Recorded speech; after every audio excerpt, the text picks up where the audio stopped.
Good. Alhamdulillah.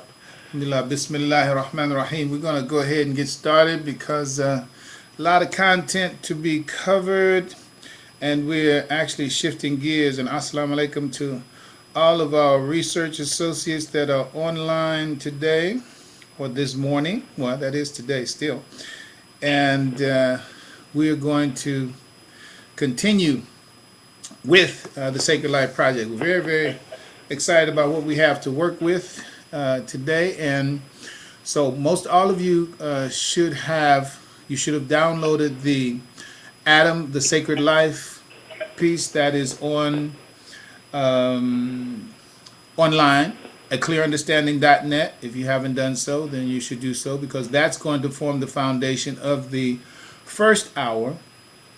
The second hour, those people who are research associates, they also have been given access to two other documents. One is the Sacred Life Project Net Protocols methodology, that is the ability to be able to go online and find transcripts and be able to extract from those transcripts. We're going to talk about that in the second hour, as well as how to create a master database for research into the language and logic of Imam W.D. Mohammed. That's what we're going to talk about in the second hour.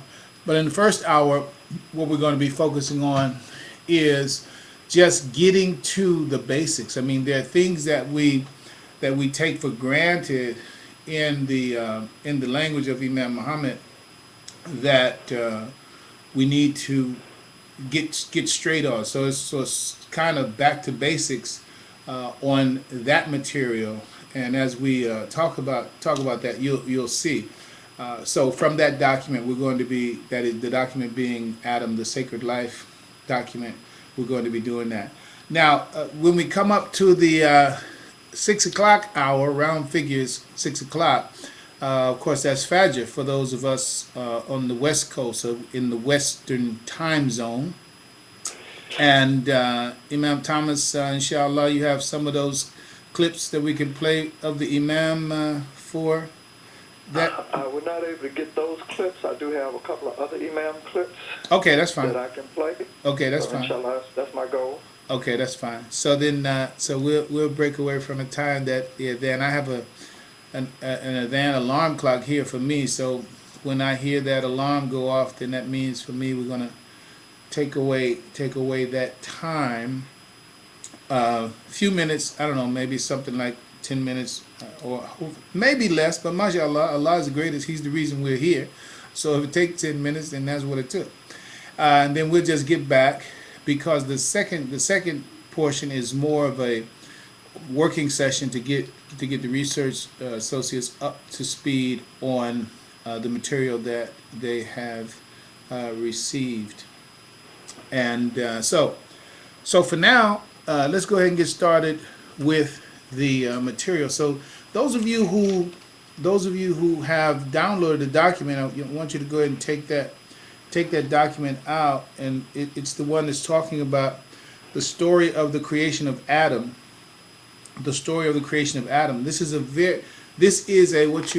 what I would call a very primary lesson. A primary lesson in it's the cornerstone. Literally, it is the cornerstone lesson for the Sacred Life Project and for understanding human life as a product from of Allah, as a creation of Allah. So I'm not going to read through everything that you're looking at, but I will point to and speak about certain things, and as we continue, it'll become even clearer, inshallah. Firstly, on your document, it may say Adam, the Sacred Life, and Khalifa, the Destiny. And the reason for that is that, in primarily speaking, that document speaks to the beginning and the end. The beginning and the end.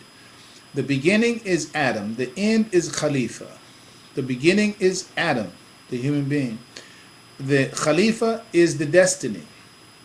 And that also is one of the key words, one of the master words in the language of Imam W.D. Muhammad, the destiny.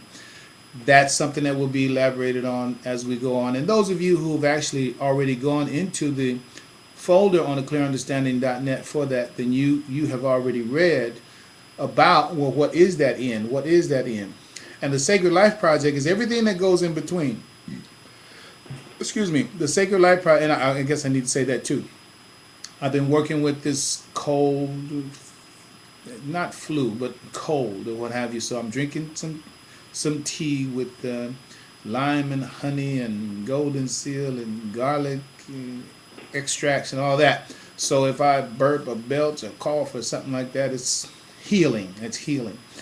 So going back to the lesson, the beginning, the middle, and the end is the sacred life. The beginning is the sacred life in its nature. The middle is the work that you have to do in order to get to the destiny. That's also the sacred life. Living the sacred life is the way to get to the destiny.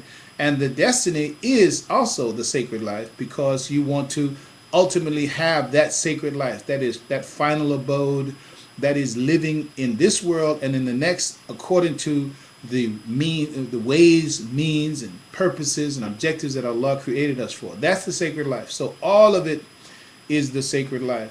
But it begins with Adam. It begins with Adam. So we have the story of the creation of Adam, both references in the Quran that you find in the second chapter of the Quran, the 15th chapter of the Quran, let's say it, the second chapter of the Quran, the 30th through the 38th verse, the 15th chapter of the Quran, the 26th through the 50th verse, the 38th chapter of the Quran, the 71st through the 78th verse.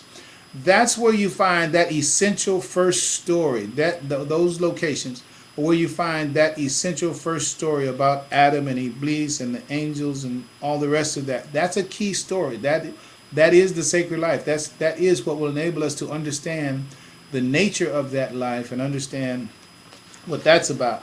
Okay.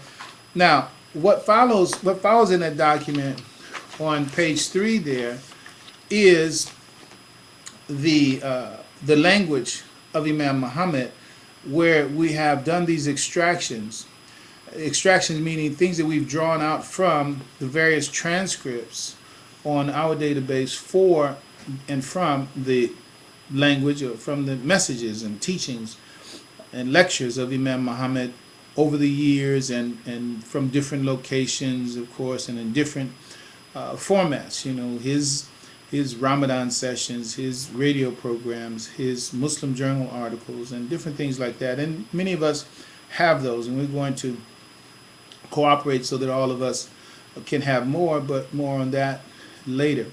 So then we begin, after going from the Quran in this particular point, we look at the language of Imam Muhammad as he talks about Adam, because of course we understand that Imam Muhammad's conversation and his teaching about Adam comes from his understanding of what Allah has revealed in the Quran and what Prophet Muhammad sallallahu alaihi wasallam has illustrated and emulated, and exemplified for us.